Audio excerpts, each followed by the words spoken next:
एक साधु घाट के किनारे अपना डेरा डाले हुए था।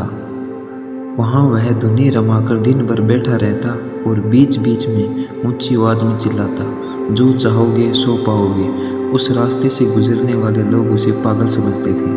वे उसकी बात सुनकर अनसुना कर देते और जो सुनते वे उस पर हंसते थे। एक दिन एक बेरोजगार युवक उस रास्ते से गुजर रहा था। साधु की चिल्लाने की आवाज़ उसके कानों में पड़ी, जो चाहोगे सो पाओगे।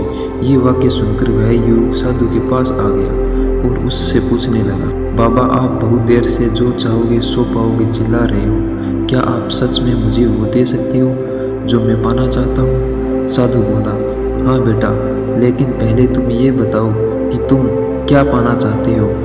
युवक बोला, बाबा मैं चाहता हूँ कि एक दिन मैं हीरे का बहुत बड़ा व्यापारी बनूँ, क्या आप मेरी ये इच्छा पूरी कर सकते हो?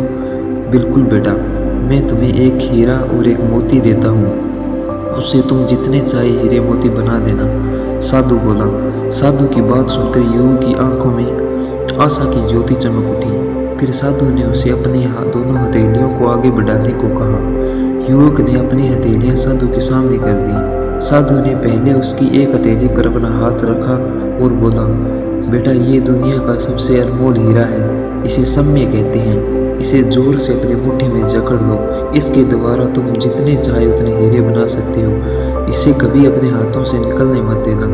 फिर साधु ने अपना दूसरा हाथ युवक की दूसरी हथेली पर रख कर कहा, बेटा ये दुनिया का सबसे कीमती मोती है, इसे धैर्य कहते हैं। जब किसी कार्य में समय लगाने के बाद वांछित फल प्राप्त न हो तो इसे धैर्य नामक मोती को धारण कर लेना।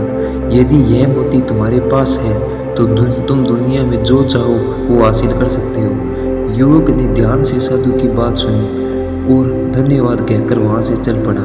उसे सफलता प्राप्ति के 2 गुरु मंत्र मिल गए थे।